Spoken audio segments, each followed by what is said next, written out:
Hello and welcome to episode 189 of the Custom Apparel Startups podcast. My name is Mark Vila, and today we have a fantastic guest with us, Sarah Isom. So welcome to the podcast. Thank you. Thank you for having me. Thank you. So Sarah works on the marketing team over here at ColDesi. She's a marketing manager over here. And the topic that we're going to discuss today are the 4 Ps of marketing. Mm-hmm. Okay, so why don't you tell us a little bit about why you need to know about the 4 Ps, and then we'll get into what the Ps are after that. So the 4 Ps represent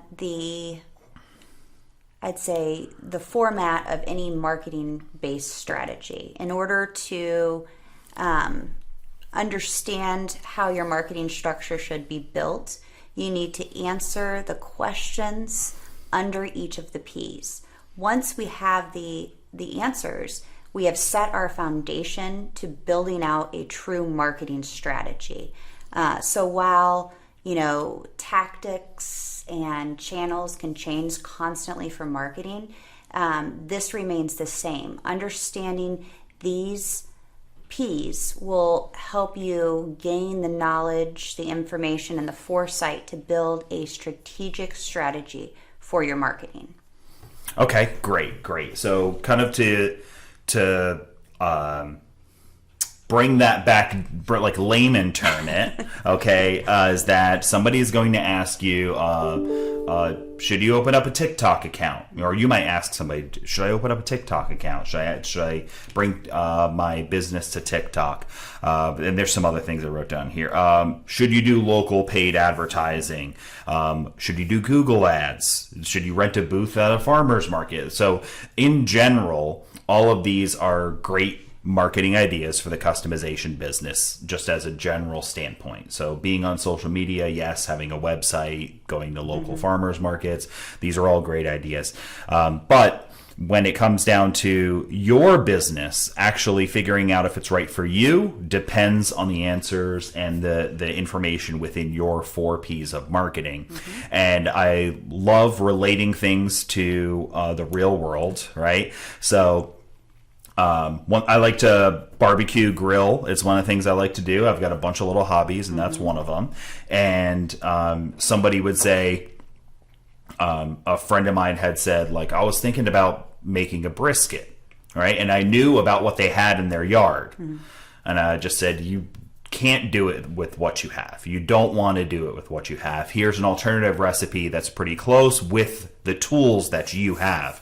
So somebody would say, what's the best barbecue you could make? And somebody's answer might be brisket, right? Well, not for his backyard. Yeah. You just had a gas grill with nothing else, and that's not really something that's known to be done. A smoked brisket is not really something you're going to do in a gas grill, right? And maybe one day, not today. Yeah, not today, not with the tools that you have. So that's kind of what this is about, is should you start a TikTok and start doing things for your business on there? Well, I don't know what tools you have. I don't know what is in your business space to really properly answer that. So if anybody comes to you in your business and doesn't know much about it, and tells you should be doing this, or why aren't you doing that, you always have to remember that they may or may not know those 4 Ps of your business, and the advice might not be sound, or the suggestion might not be the best one. So you've got to do what's right exactly for your business, and it's going to revolve all around what these 4 Ps are. So why don't we dive into those? We'll describe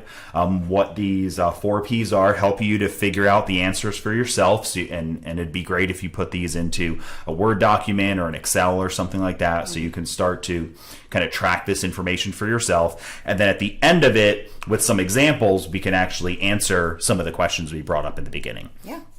So why don't you tell us the first P in the 4 Ps? All right. So you will see in the real world, the Ps are represented. Usually the first P, and these aren't always in the same order, would be product. And it's the information surrounding the product that you have, and that's product or service. So this would be represented by the overall product lines, and variations of those products. So really getting to know the product or products that you are selling. That could be, what the product is, what does it do, how does it serve the public, but then even breaking it down further into what does your product represent and what represents it. So what is the product, what are the categories, what are the individual lines. I think an example that I usually give is a bakery, and representing the different product categories would be something like cookies, cupcakes, and donuts. And breaking it down by product line, if I was looking at donuts, it might be cream filled versus a different kind of donut. I really don't even know donuts. Donut holes, right? Okay. And you can break it further down into the variations of donut holes. So really understanding that knowledge. Also representing within this product element is the packaging, how things are carried out. Can a product be delivered? Understanding all of these, and a lot of it seems kind of operational, gives the marketing or the person that's either on the marketing team, if you have a team, if there's an individual doing it with you in your company, it gives us an understanding of where we fit into the mix, what is needed from marketing in order to service these the product lines, and so forth. Okay, so in our industry, we're typically going to be in apparel, promotional goods, customized goods, anything like that. So from signs to wall art to t-shirts and everything in between.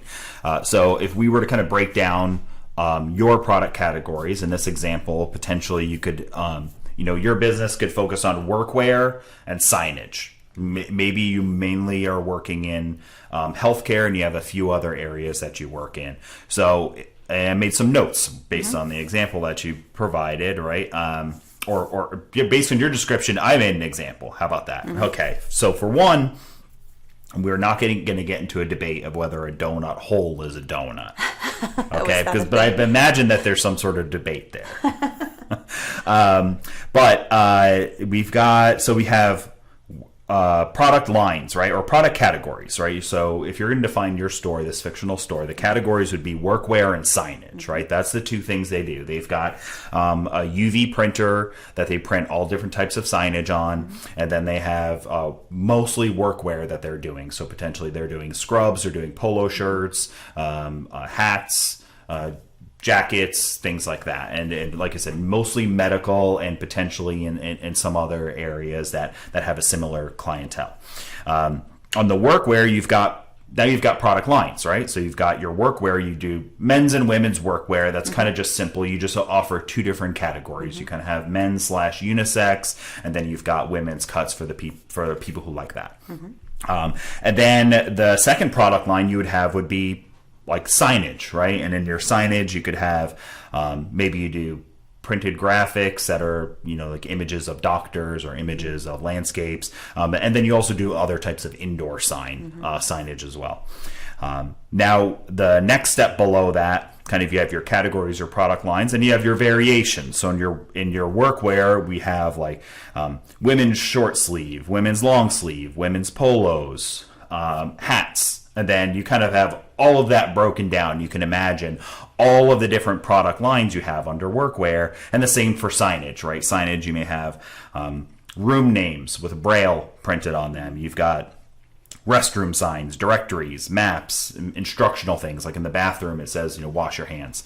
So it's important for your business to kind of go through that first P, even though it may seem really obvious and simple, I would say. But you should kind of break down what are the categories you have, what product lines are under those categories, and what are all the variations. And you may not have to define, and I don't know, and you can tell me if you do, but should you define every variation? Because I feel like in apparel and promotions, it can get, how deep do you go? Because you don't necessarily want to say t-shirts and then have every single color listed down, because some t-shirts have 40 variations. So where do you start and stop there? Well, you get as detailed as you possibly can.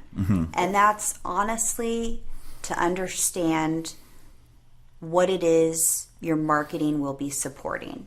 If you miss one variation, then you might not support that in your marketing efforts. If we're talking about, red, white, blue, and green t-shirts, and I never mention blue anywhere, then I've just left that out of all forms of marketing and promotion, which would be, terrible to do in the case of anything that you're trying to sell.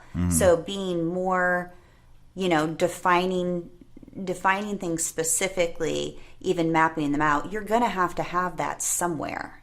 And why not have it out there in the open so that the all of your marketing can influence every variation possible, because you're going to need it. Right. So if you may want to be doing some promotion around like pink ribbons, right? If you don't necessarily list or remember or recall or tell somebody you offer a lines of pink apparel, they may not consider that in the marketing. And you've just missed out on the entire month of October celebrating breast cancer awareness. Right. And so what if in this plan where you were breaking down everything, what if you did actually linked to products that you sell, so it was available that not necessarily you physically put in your Excel sheet every color, because that does change over time too. They're going to add apparel manufacturers add and remove colors all the time. So what if you maybe linked to the shirts that you sell, so it could be dynamic in your Excel spreadsheet or something like that? That's absolutely doable. It's just more of answering the question for marketing in order to get the understanding of what's available. When you market it, but you don't want to then be, blamed for not marketing something that's on the list. So you might not market everything on the list, but you don't want to miss out on marketing, if that makes sense. Yeah, that makes sense. And in the beginning of your small business, this may all be you. Right, yes, you may be absolutely. doing it all by yourself. It sounds like it's incredibly tedious, but in the same sense, it is already part of operations. You have the list somewhere. You know what you are selling. So it's just making sure that you understand that when it comes to all things marketing. Because again, it's, if you're selling online like a lot of businesses do, you want to make sure you have every variation, because not everyone wants the same thing. There's uniqueness out there. And then also understanding that you might have variations that you want to do in the future. And it's great to map those out, because the bigger you get, the more product lines you'll bring on, the more variations, and the more money you can potentially make from bringing on multiple variations or product lines. So when you're kind of defining your product, then theoretically you could actually map out the core products that you sell now. And if we look at apparel manufacturers, blank manufacturers, anything like that, even if you're selling promotional pens, there are just so many variations out there. There's really too much for you to truly sell to your customer. I mean, if there's books alone of just pens, a whole book of pens, and to hand that to your customer can be pretty overwhelming. And the same thing with t-shirts and everything like that. So most of the time, small business owners and people starting up and getting successful kind of pick the lines that they carry. This works with the decorating method that I do. This works with technology that I have. I like the finished product. I know how much I can sell it for. The type of customer that I sell to likes this. So for example, if we're using the example we just mentioned here, and you're going to offer polo button-up style shirts, right? Well, if most of your customers are going to be in medical, and then maybe some of them work in outdoors like golf, right? We say, so you have dentists, doctors, psychologists, maybe some golf courses and trainers. If this is real estate agents, if this is most of your customer range, you're going to want to pick apparel that suits that, right? So a polo shirt that is probably resistant to sweat and staining probably is good for all these folks. Yeah. Because real estate and golf, they're outside. They bump into things that are dirty. And medical, of course, there's tons of dirty stuff happening there. So something that's stain resistant is probably good. You're probably not going to want something that's a really thin fabric that's cotton that has no stain resistance. And as soon as the white bumps up to something, you have a stain. All right. So these are kind of the thought processes that you go through, and you create your product lines, and you get as detailed as reasonably possible. And then maybe the suggestion we said earlier, you can link to these products somewhere so you can reference them yourselves. And as you grow, it would be great if you brought on an employee to help you market or sell, or you decided to do some work with an agency or a freelance marketer, that you've got something you can hand them right away. And you could say, I put together kind of my 4 P's of marketing here a while back, and I just updated them for you. Take a look. And then this gives whoever's going to do that sales and marketing a great opportunity to completely understand what you have to offer. Yeah, absolutely. Absolutely. Okay, so and then you mentioned about kind of like how a package is presented and served to the customer, which is another thing I wrote some notes on here. So this actually is particularly interesting because it's important to write it down, even though it's so obvious to you. Yeah. But how is your customer going to place their order? Are you doing an e-commerce store? Are you doing things via email? Are you selling via like a forum or a Facebook group? Is everything in person? Because this is going to definitely change the types of marketing you do. And a really good example would be if almost everything is in person, like the service you offer is you go to these offices and you visit them every month or every week, and you take orders for new employees, for people who need replacement apparel. You also help them with their signage, so you're actually doing a little bit of design, like, hey, that wall's blank over there. Maybe we should put something there. What do you think about that?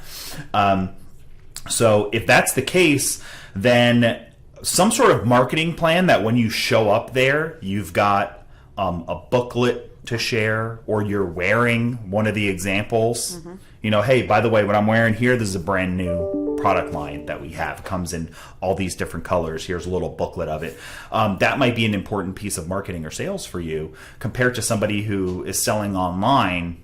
Having a sample book is probably relatively useless to them, right? Absolutely. And it even can go as far as, if people are coming to you, then you need to brand your company externally and internally in the business. So that could be the difference between, if you live in the northern states, then you're going to need to get a outdoor rug when they enter the building so that it represents, a comfort level. Your building might need to be cleaned up on the inside. Things might need to be branded. You might need those pens to walk away with.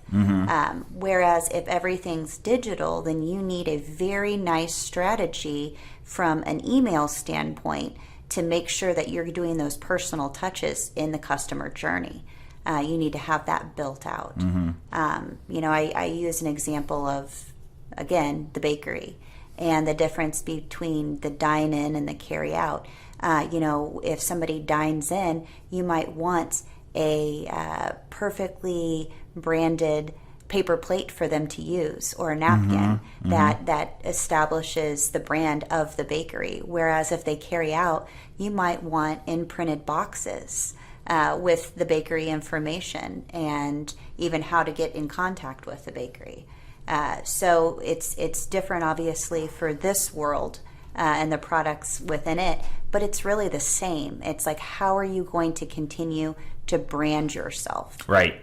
That's great, and it's a great point, because if you're delivering the product via mail, do you want to have a fancy colored box that it comes in? Do you want to have special packaging? Do you want stickers to come in the box with it? A handwritten note. These are all great things where if you're delivering and setting up and doing everything in person, you may decide that, well, what if I got a clothing rack that I can bring, and I literally bring it and unpack it outside of the car and then hang stuff on it where people can try on samples.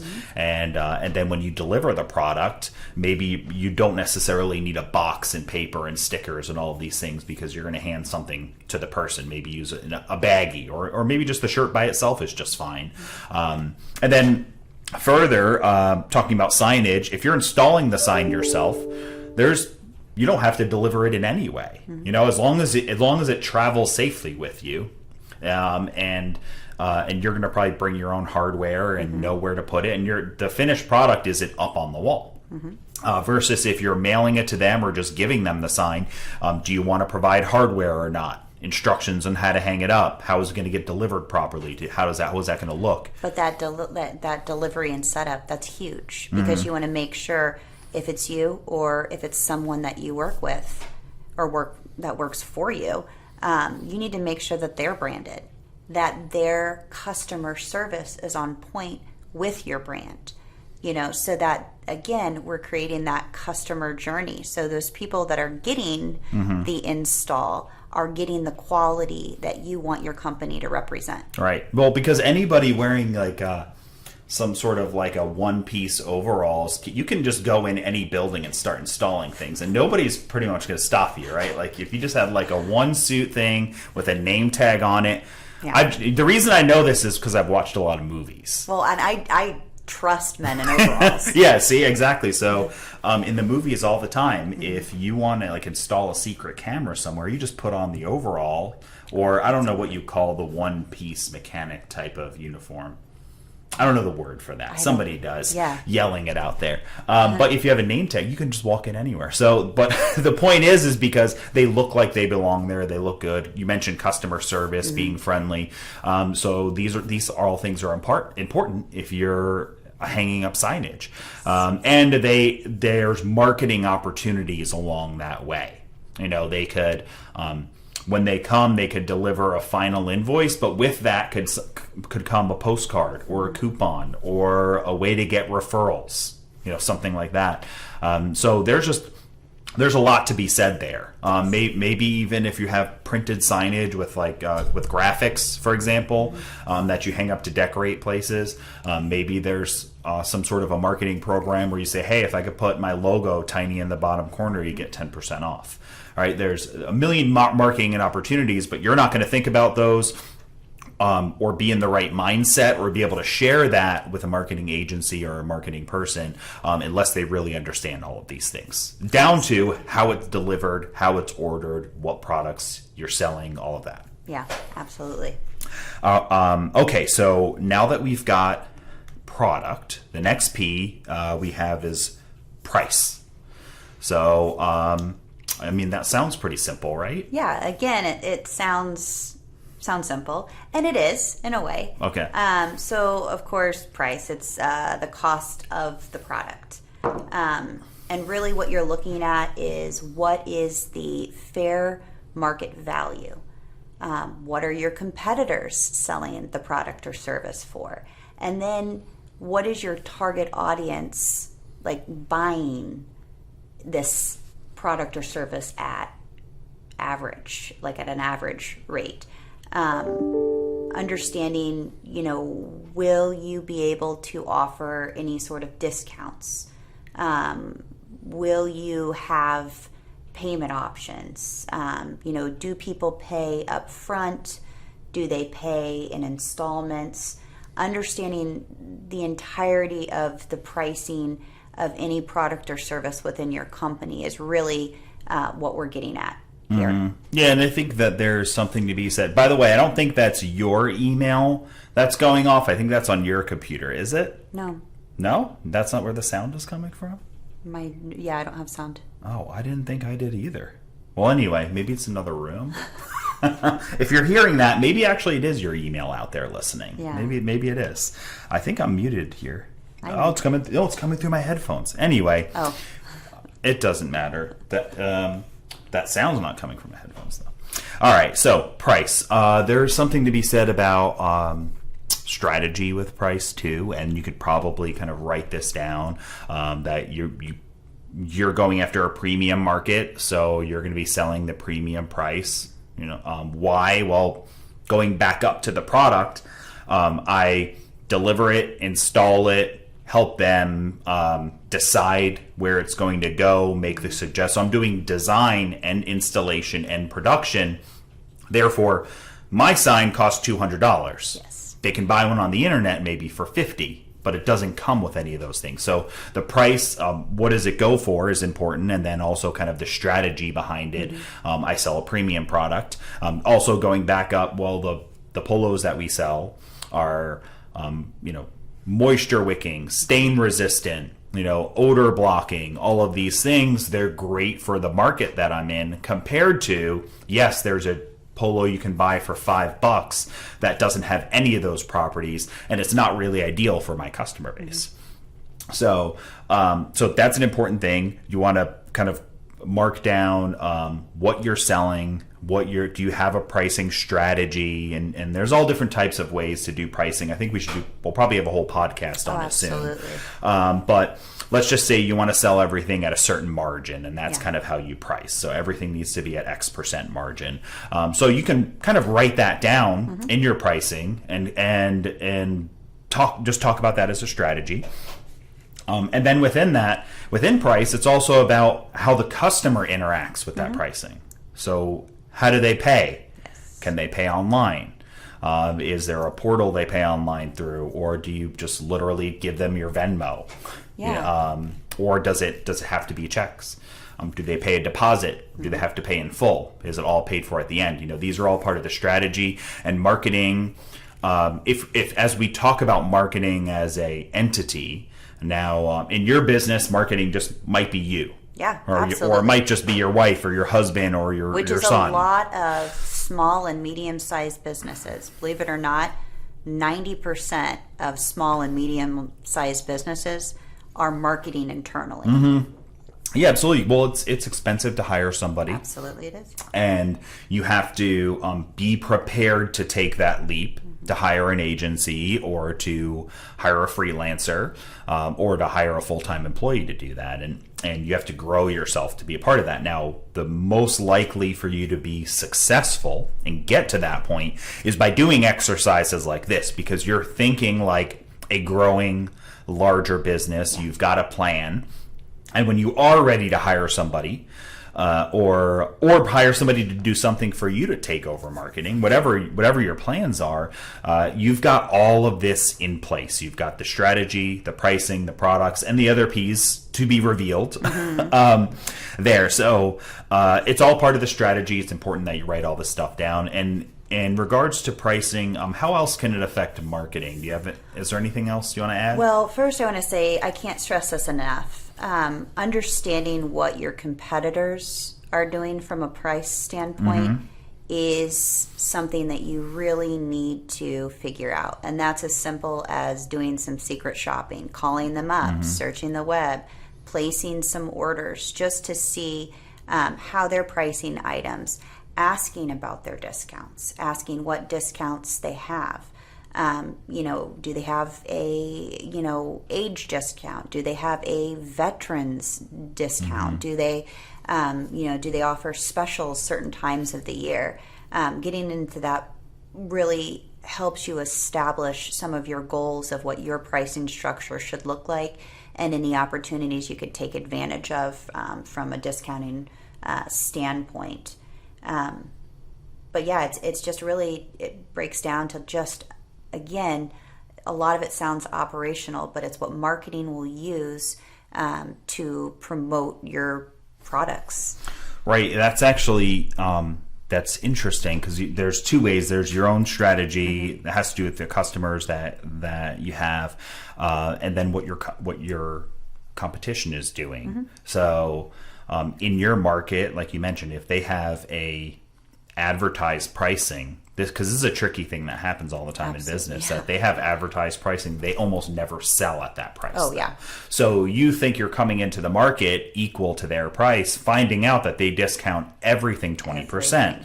Or the other way around, they advertise, and this is actually the one that I see a lot, especially in the custom apparel business, is T-shirts from $3.99. And then somebody will post to a forum, how do I even compete with this company who sells T-shirts for $3.99?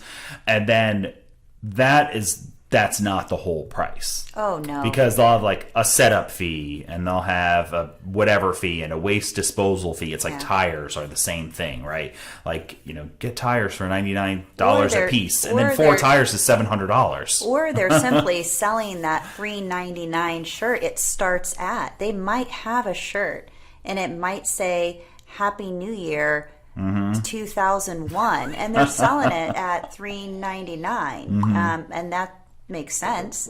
But then everything else jumps up to $15. Right. So it very well could be cheapest t-shirt, white only, front print only, single color. They may have very strict guidelines to that. And maybe that's exactly the opposite of what you sell, because your product lines. Your product lines are, if we're talking again about t-shirts, you're using a higher end shirt. You offer a bunch of different colors. And if you print digitally, then you don't have any color limits. There's nothing there. It doesn't cost you more money to print more colors because you're using a digital t-shirt printer or transfer printer. So in these cases, you're not necessarily comparing apples to apples per se. So it is important to dive into what your competition sells for, and then knowing kind of the products that you want to sell. One of the problems that we run into in small business owners, customization for sure, is they see the product catalog of everything that they can decorate, and it's like phone book thick. In the future, if you're listening to this, and like this is 20 years from later in the future, there used to be a book that you got that they left on your doorstep with all the numbers of things. And then it was yellow, right? Yeah, it was yellow. And then eventually nobody used it, but they kept delivering it. So then basically people just left a trash on your doorstep for a handful of years, and they've stopped it now. I think it became a door stop. Yeah, it became a door stop for places. So anyway, that's kind of, I guess that kind of, we could say that wraps up price there. I was diverging too far. Okay. We've had enough there. Let's go ahead and go into the next one, because we're making pretty good pace on our episode here. So we've got the next one we have is promotion. Yeah. So basically how you advertise your product or service. This is where we dive into this is where we get into a little bit of the difference between marketing and advertising.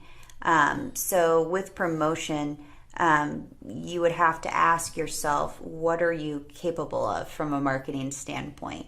What are you currently doing?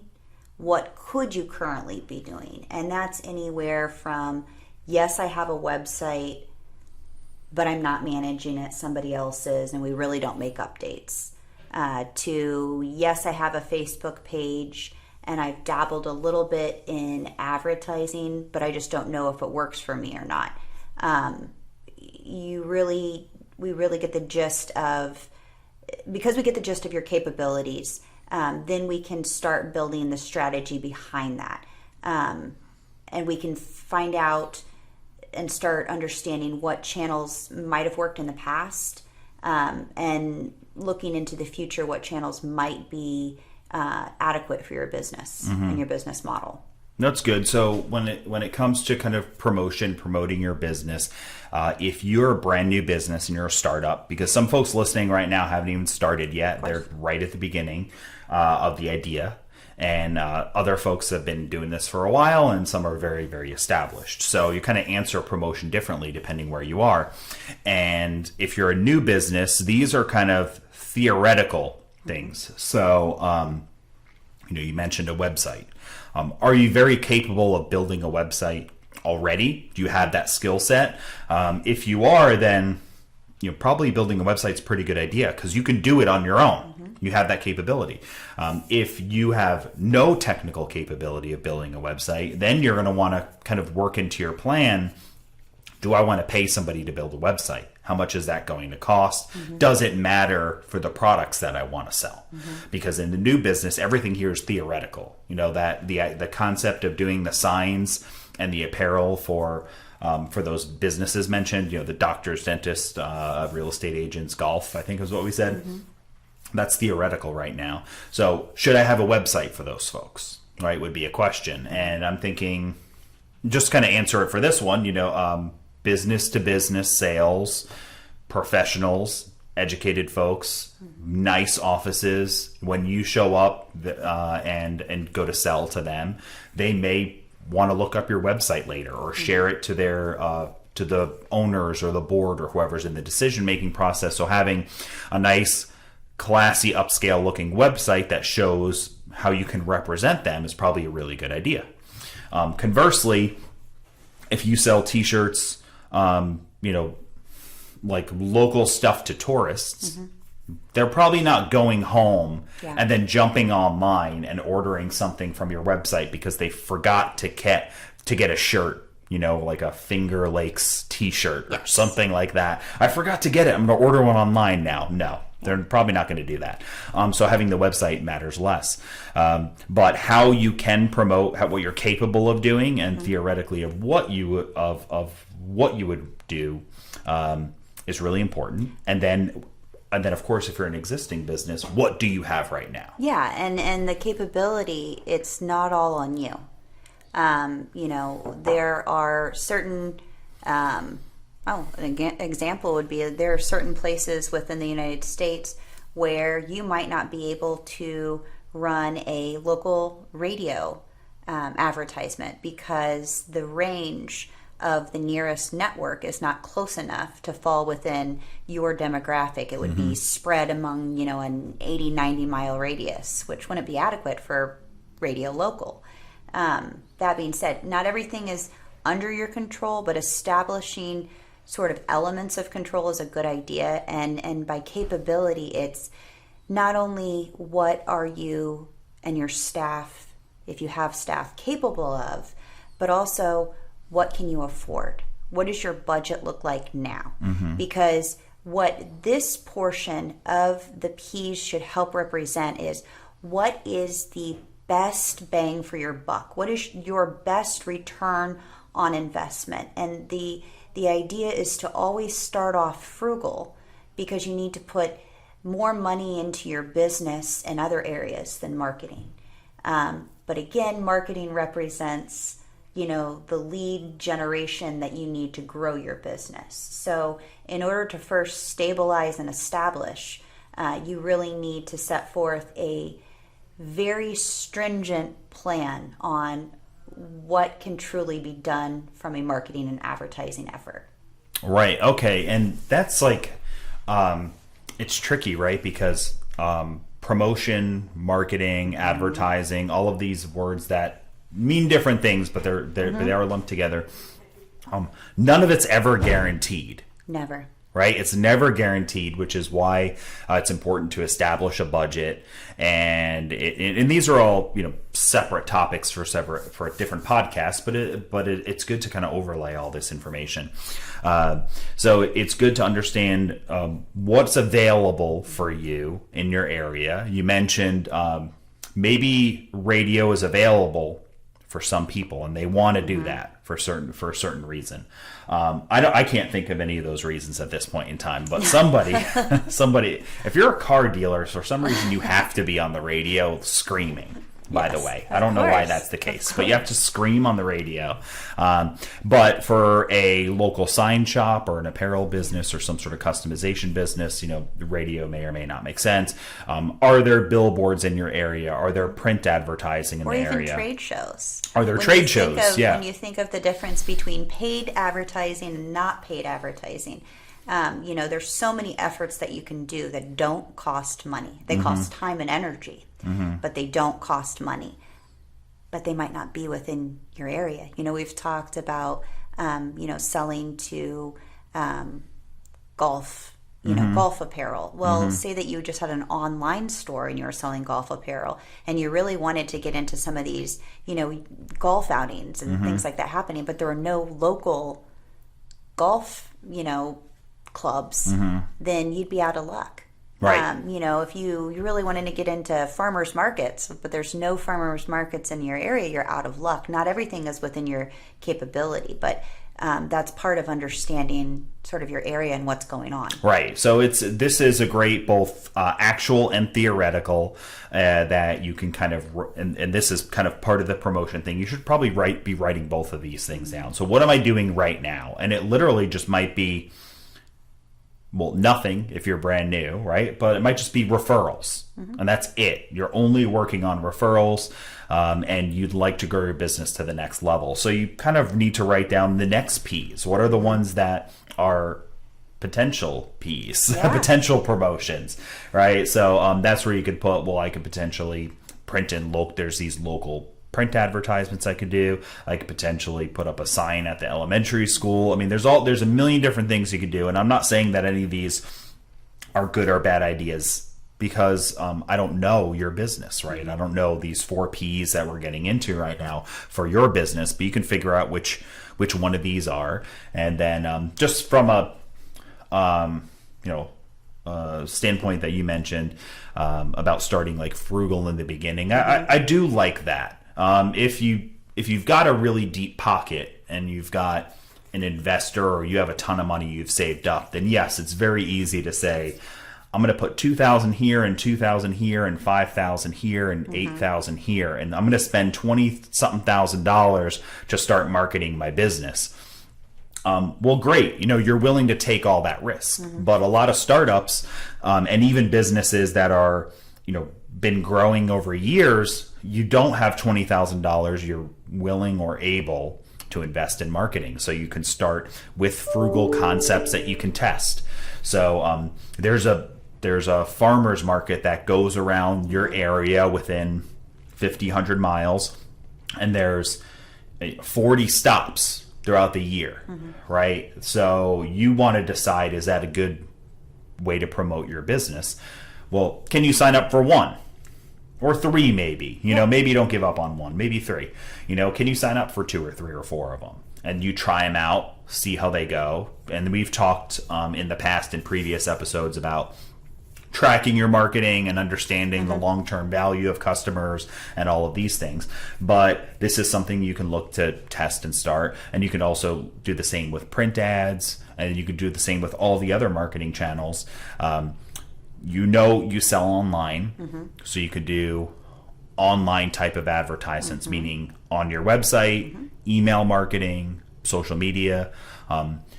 Conversely, you only sell in person, so you can bring flyers, you can bring print materials, you can bring the clothing rack. Making all printed materials, if you do have a website, digital with a QR code.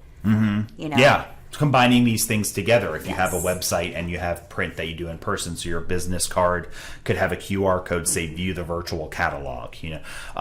That business card with a QR code that says view the virtual catalog only works if you have all those things, and meaning you're in a position to hand out cards and you have a virtual catalog to do. So that concept in promotion doesn't exist for some businesses, and somebody got scared. I don't know if anybody can hear that, but that is, if you didn't hear it, somebody screamed.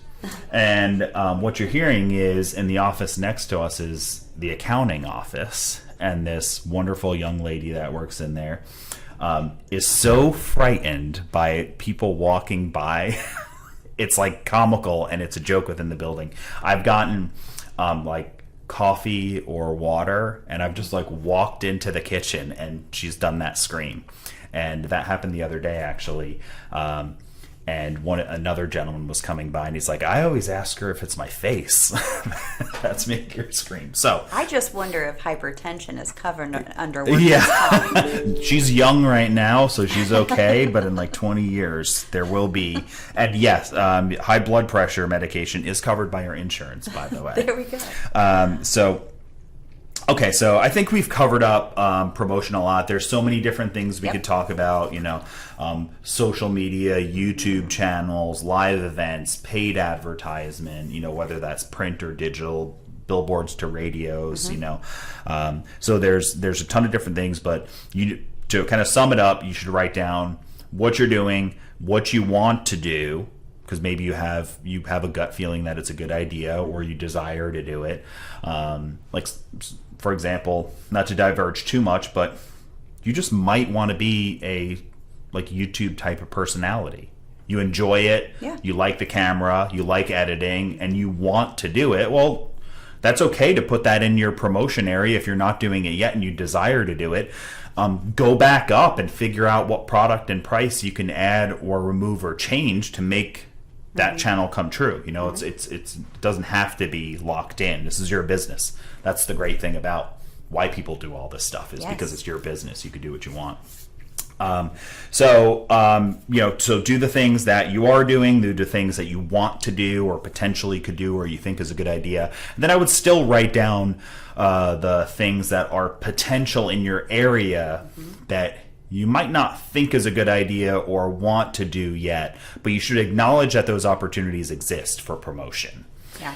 So, because you may look at all of this together and say, I'm not a fan of print ads, but when I'm looking at all this and I'm looking at my customers and what I charge and the service I offer, and as I'm visiting them, I see all of them have this one publication that's thrown around on their desks. Like this is the fourth time I've seen it. Yeah. So I know that they're looking at it.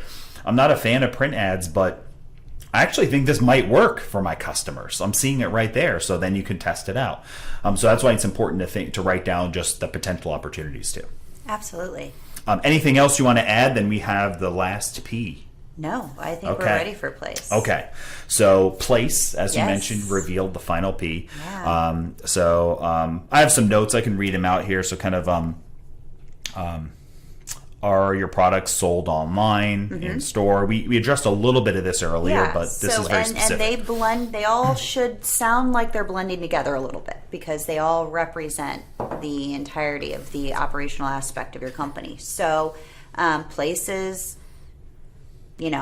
where you sell your products. And that means distribution channels and how your customers are receiving those. So again, online if you have an e-commerce store, if you sell in person, if you sell third party, where your audience receives this. So if you're selling through a third party, say that you have something like you have an Amazon store. Are they getting most of their stuff from the Amazon? Like do you have more clients on the Amazon side of things or your e-com side of things? Like where are the majority of your customers purchasing? That gives you a great understanding of the effort you need to put towards that area and then the other efforts that you need to open up. Because if you have an e-com store, you also, sell in person, based on the number of customers coming to one area is where you should start putting your marketing dollars or more marketing dollars. If you want to improve an area, you need to adjust those marketing dollars to the next channel. But it gives us an understanding of all of that. Right. Like we have a lot of customers that sell eBay, Etsy, Amazon, for example. And if a good portion of your sales are actually coming from eBay traffic because of the product and niche you sell, it happens to live there, then eBay has ways for you to promote your ads, and you may find that you want to try to do paid advertisement there. So the place where you advertise and where you get the place where your customers are is really important to the overall marketing health. If customers need to be local, meaning that you help design signs so you're physically present for all of it, then doing some sort of online ad that's outside of your area really doesn't work because you're not going to travel 150 miles to print and hang up a sign that costs $150, right? You're not going to do that. So you need to make sure that you're focusing all of your marketing on what's going to happen within the area. Well, I'm willing to work in a 50-mile radius. Okay, so now that I understand that, as the person in charge of your marketing, I need to understand that all of my marketing needs to be designed that can handle within this 50-mile radius. Anything beyond that is going to be a waste of time, energy, money, absolutely, etc. So even an example like is a YouTube channel just might not make sense for that, right? There's just things like that. Absolutely. And honestly, looking at your audience now against the audience you want to have, and looking at where they are purchasing from. Your audience now might be, the demographic that you have today, but it might not be the demographic that you need to grow your business. So ideally, again, this is a little bit of competitive marketing, but doing your research in what other competitors are bringing in from a demographic standpoint. What do their customers look like, and how are their customers finding them? Is always a great way of building your strategy and future strategy when it comes to your marketing and advertising efforts. Mm-hmm. Yeah, no, that's great, and I love that that they all do kind of blend together. All blend. People think that you're answering the same question over and over again, and you kind of are in a way, but it all means something different. It goes in a different pot. Mm-hmm. Yeah, no, it's very true. That it's so related, but when you add all this stuff together, you really get a really good picture of how you can market, what you can market, where you should do things, and you actually start answering your own questions, where somebody will come to you and say, oh, a friend of mine had a little t-shirt company that they ran, and they made a bunch of money on YouTube. And you're like, you can think in your head, you could be thinking, that's great, but you don't have a website. Yeah. And it is like, and all of my customers are local because I walk in and sell. I just don't really have a product that's a YouTube selling product, because I sell to local doctor, dentist, real estate, and the golf community in my area. So it's just not where ideally I'd be selling. I have a different marketing strategy for that. So, and all of that comes into play from place, price, promotion, product. All kind of comes together if you decide how you properly market, who you're going to market to. But there's one additional kind of bonus piece that you really need to answer, right? And you've heard this throughout. It's answering the question about who is your target demographic. Mm-hmm. So a lot of times we know that. We know our customer base now. And while that will change over time, depending on if we want to grow the business, we want to maximize efforts, but we know ideally who this customer base looks like. And that helps us fill in the blanks of the questions that we'll later answer. But it all falls into place with each of these P's. You've heard Mark talk about the dental offices, the real estate, building that face of the people that have built your business is a great thing to answer.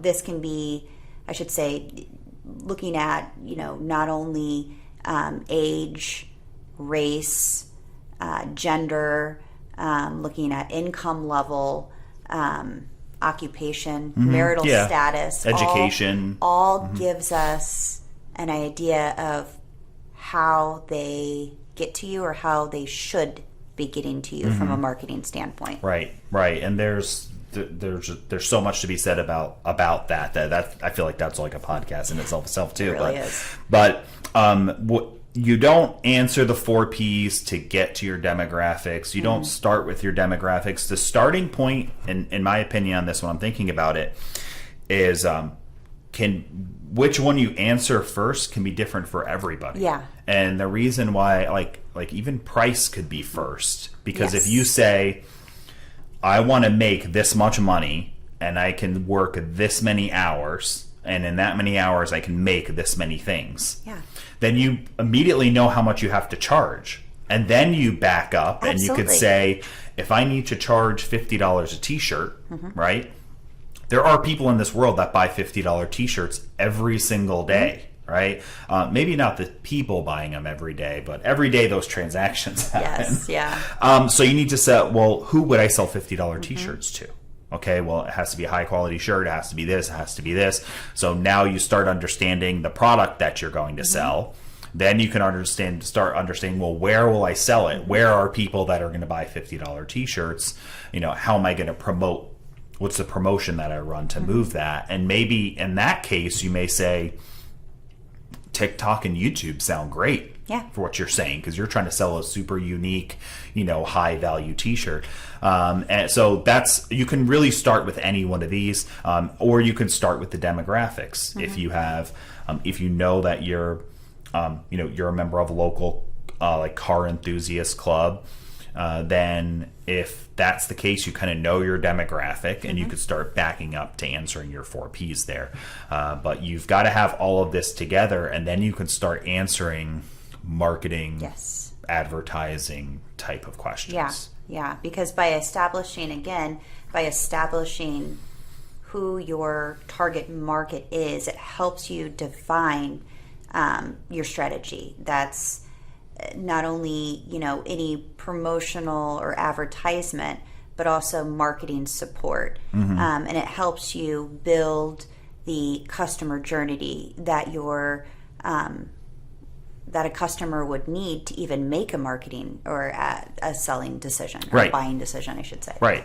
Well, to kind of wrap it up, we can go back to the questions we asked in the beginning, right? Now that we know, and just using the one example, but we can add in others if we want. But if we say that your business is selling to these local places that we've said numerous times. So we said dentist office. Dentist, doctor, real estate, golf. That's the kind of the area you live in. There's a lot of customers you have in that.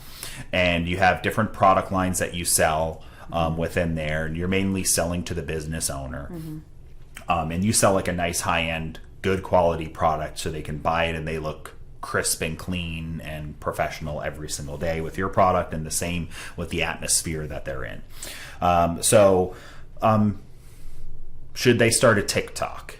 Do you have an answer to that? I mean, should they start a TikTok? TikTok? Like they don't do TikTok. The business owner now doesn't do TikTok. Should they have a TikTok channel? So, and this is where I would break down it. To me, it doesn't. Well, first off, looking at those business types, I would say, who is the decision maker for actually purchasing your product? If, for instance, the dentist, doctor, or real estate agent, if they were the decision makers, I would say it's not necessary. Yeah. If you don't have a person that has ample time for it. Right. And that's I wouldn't say that it would be an advertising effort. It could be a promotional effort in the way of having it, just have it, and to spread your brand awareness, but not necessarily putting dollars behind it, because it doesn't seem like that's your demographic. Now, if the decision makers within those offices were 20-somethings, then maybe. Yeah. That would be, but you got to look at your demographic. Yeah. And it's a good point. I think I would just hard no it. Yeah. I mean, I think I would just hard no it. I would say it's always hard to be like, I would say if you can spend an hour in a week on TikTok, spend an hour in a week getting in the car, stopping by the local places that you can do that and drop something off, say hello, give them something for free. Start sponsoring those golf outings. Yeah, sponsor the golf outing. Like show up to show up when they're having an event and just support them. Even if you're not selling there, just they're having some sort of a picnic thing on a Sunday at their golf club, like or the course, like show up, spend an hour on that rather than an hour on TikTok. But yeah, I mean, you make a pretty good point that there are always nuances that maybe if there's a lot of young decision makers, maybe you can show up to the offices and do a TikTok with them and make them feel, kind of like they're little collab. Yeah, a little collaboration. Or they feel like they're kind of like part of your little community, and it could ingrain them in. Like, so I'm not saying that couldn't be very successful. Yeah, we'll see where TikTok goes. Yeah, but otherwise, I would just say it's just probably not necessary at this point in time, unless no dollars behind it. Yeah, and you could probably demographic that down based in TikTok's advertising. You could specifically say that you want to advertise to 30 to 50-year-olds, and they do have a growing population on TikTok, and you could ask TikTok just to advertise to those people if you wanted to. However, I just think that there's a lot quicker ways you can get a return on your investment for this particular business. Yes. Now, should you do local paid advertising? Well, if you've got the dentist, the doctor, I'm sure there's more than one of them out there in your local area. That would be a great effort to maximize your return on investment by promoting locally. There's so many different avenues of that, from grassroots up to paid. Paid local.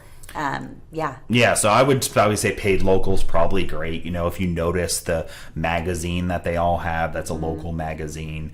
If you notice sponsorship of a sponsorship, yes. Of events or something Little like that. League, farmers markets, and this, because it sounds like everybody kind of falls under healthcare, maybe not real estate, but there's so many efforts. And then referral programs. Right now, small businesses live and die off of their referral programs, and making sure if you don't have one, you're establishing one. But keeping a referral program that truly does, you've got the numbers, you've got the data behind it, that would be where money should be put. So that's great. So maybe you could do, if we're talking about kind of local paid, you can have some sort of a way to promote financially that referral program.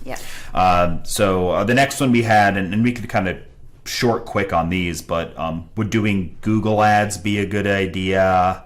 I'd probably say, you can target zip codes, and these people might be searching for, where do I get uniforms for my doctor's office, something to that effect. So I'd put it on a maybe experiment with, but you'd have to make sure whatever you're advertising, you can definitely pinpoint to the zip codes that you work in.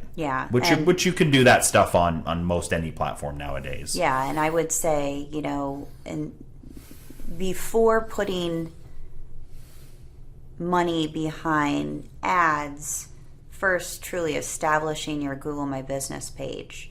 That's where your effort should go. Google My Business will outrank most of your websites at this point. COVID put that into effect for us. And establishing a very firm Google My Business plan where you are constantly updating, making sure you've got your images in place, making sure that if you have products placed, that they are represented with the correct dollar amounts behind them, and that you're asking for reviews. It should be part of your referral program. It should be part of any customer experience.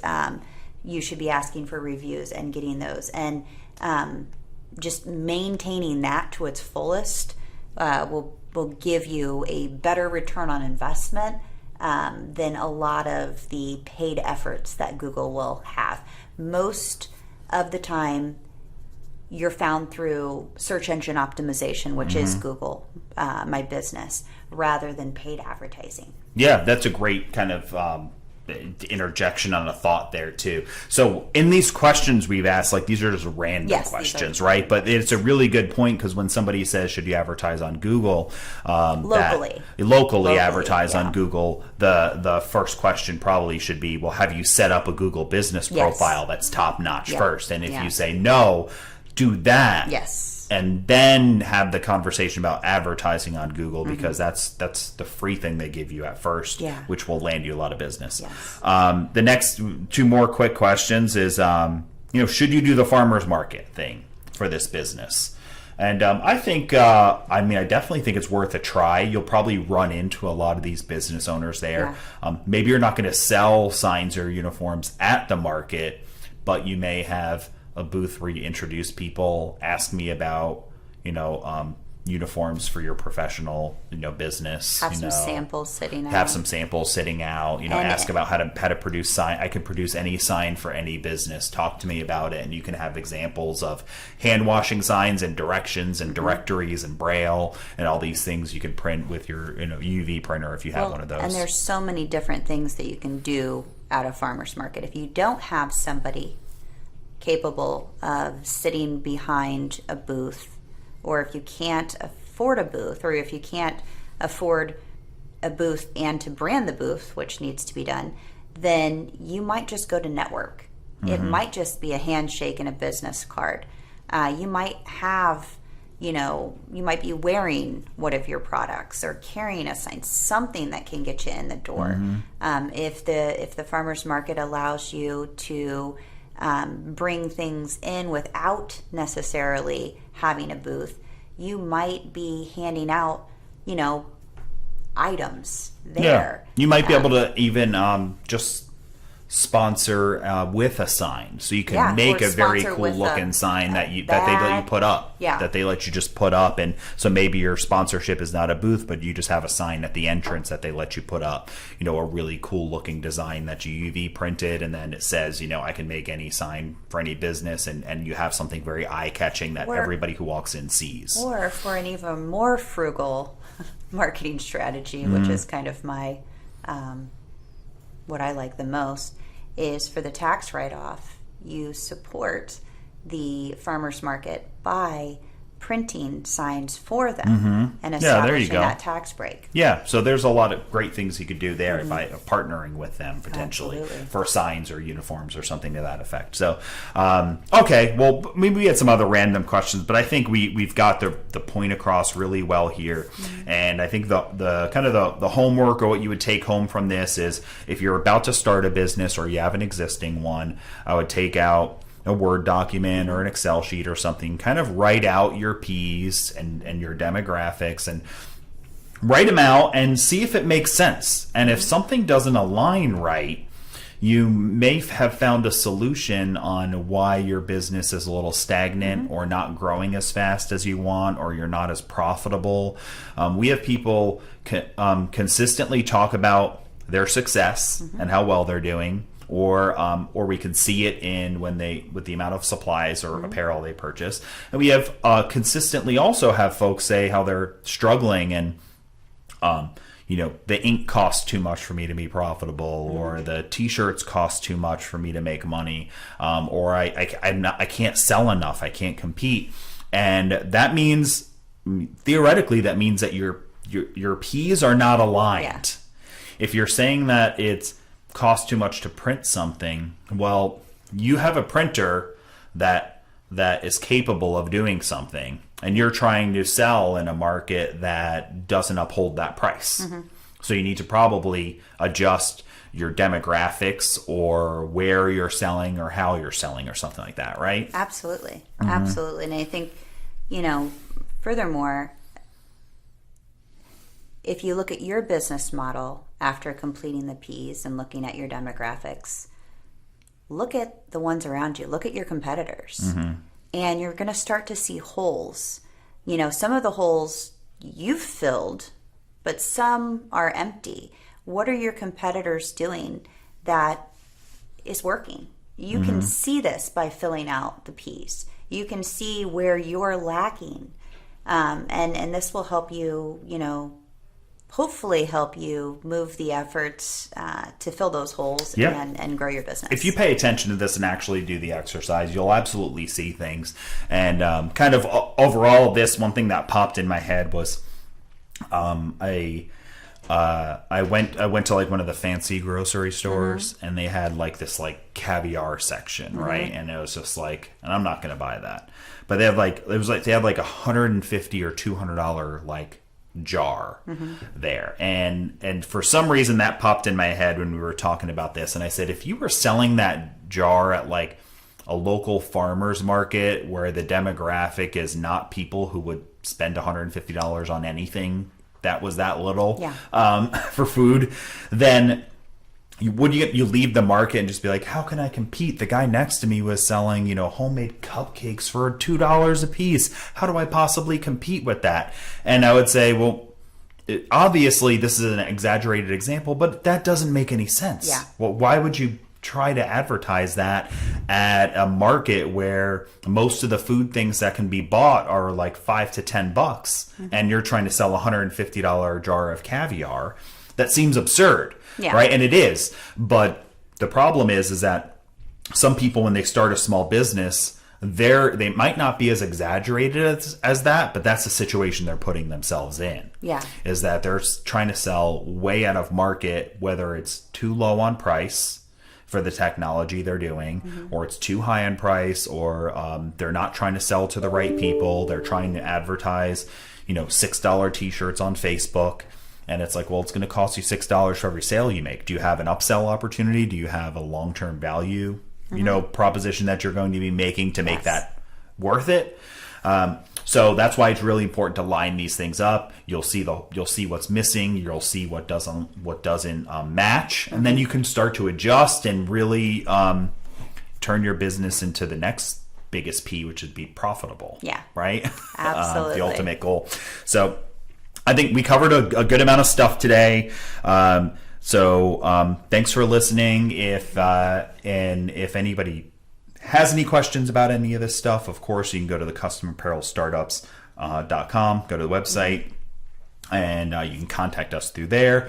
And then, as always, the Custom Apparel Startups podcast is sponsored by ColDesi, so you can go to ColDesi.com and live chat if you have any questions about equipment we have to offer. Or, of course, if you want to get in touch with the Custom Apparel Startups crew, you can always just go to ColDesi.com and say, I heard the podcast, I have a question for them, and they'll make sure they get you over to us. All right. Well, thanks so much for joining. Sarah will be back again, I'm sure, really soon. And in further coming episodes, we've got a bunch more guests. And for those who've been listening for a while, Mark Stevenson will be back here and again. He's just doing some different things, as you may have heard if you listened to the episode where he said some changes were happening. But we've got a ton more stuff coming up, and we have about 6 or 7 episodes lined up, so we can get a little more regularly for those who've been kind of missing some of these episodes. So thanks for listening, and have a great business.